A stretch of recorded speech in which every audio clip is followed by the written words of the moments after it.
Hey, it's Frank, and here today with some really interesting news that I actually didn't understand much about this, other than there's many different places, different servers that can be used for DNS lookups.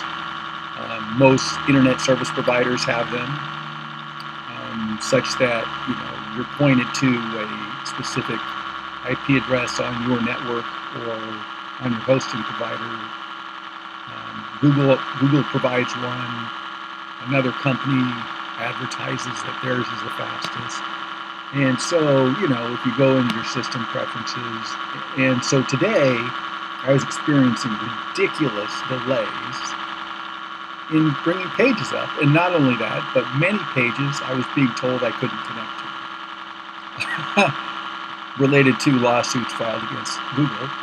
And so I'm like, well, what is going on here? And so, I go into network and I go into, I go into network and I go into my network Wi-Fi and click advanced and I go over to the DNS lookup. And this morning, and I'm a loyal Google subscriber and user for search, but I will say that this morning when I got there, the only entries in my DNS lookups were these two, 88.44 and 88.88. Well, guess whose those are? Those are the DNS servers for Google.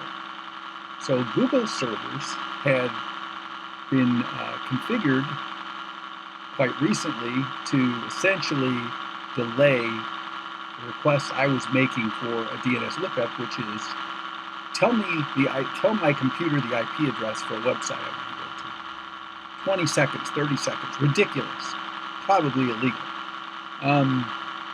And so I'm online and I'm like, okay, so there's got to be a simple fix for this. And so I just went and said DNS lookup configuration, and I'm using a MacBook Pro, but and so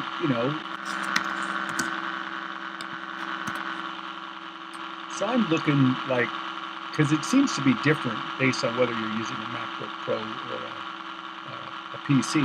I don't exactly understand why, but so I was looking, if I want the fastest DNS lookups for a MacBook Pro, then some sites were saying make sure Google's is in there because usually they're a very good performing one. If some of you are using 88.88 or 88.44, you can corroborate that for me. It's my belief that for most people that's a pretty good performing DNS lookup. For me, they set it up to be not so good. So anyway, the world's fastest and most reliable DNS, OpenDNS. I'm like, okay, well that sounds like a good thing. So how do I get this OpenDNS? I found a link for this. Okay, so the best free DNS servers of 2020. Here it is. Cisco runs it, owns it. OpenDNS has two free options. 208.67.222.222 and then 220.220 and 222.222. So if you still have the Google ones in there as well, and you happen to be experiencing that BS delay such that pages like even Google's search page or Yahoo or Facebook are all getting ridiculous delays, move theirs down. Delete them, add them back if you want, but don't go to them first if you're experiencing delays like me. You just add an IP or v4 IPv6 address, use the ones they recommend, click OK. So I did that, and presto, that's all I did, and immediately saw a ridiculous change in performance. Truly ridiculous. Up it popped in an instant. And let's see. So Harding Park is going to be played this week. So let's just do a quick search for Harding Park. Yeah, they're going to be playing the PGA is going to be hosted there here in San Francisco for the very first time. And of course, as we've been doing, we've been, including flyovers for the professional tournament courses wherever we can. And so there's some great flyovers for a changed layout for Harding Park, but hole by hole, where they changed the routing specifically for the tournament. But we basically created a new layout of the course specific to that tournament. So hole by hole, it still matches the yardages, the pars. That is a medium length par 5. It's a gentle dog leg to the left, and players with their tee shot try to avoid the 2 bunkers you see on the screen. From there, with a prevailing wind, they will be able to go with this par 5. Okay, so the other thing I want to show you today, which I've shown you in other videos previously, but super helpful tool to detect when people are doing things with their software,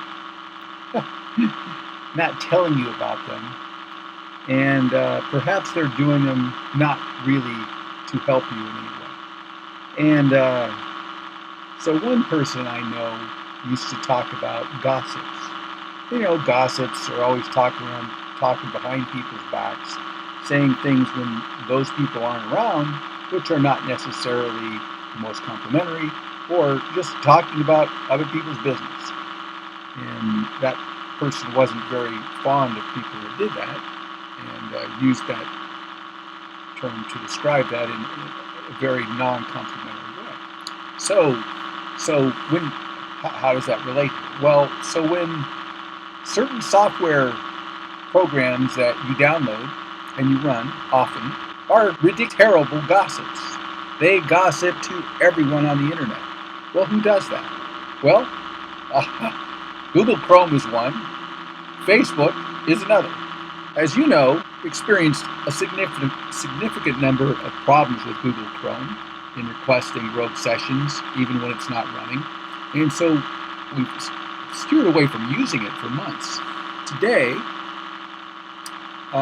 Little Snitch basically allows you to say program by program whether or not to allow connections through certain ports and to certain IP addresses or servers. And so, Adobe's all good. Acrobat Update, great. Adobe Reader Synchronize, great. We had a few others, our drone software one. But let's have a look. Firefoxes, let's see, we had a couple there for, we'll have to take a look at. But let's have a look here at Google Chrome. Oh my. So today, as part of analyzing what was going on as far as my computer's performance, which was also completely degraded, I discovered Google Chrome, which I'm not running, have not been running, had tons and tons and tons of outgoing connections. Some of these sites are fine, but many of these sites going to IPv6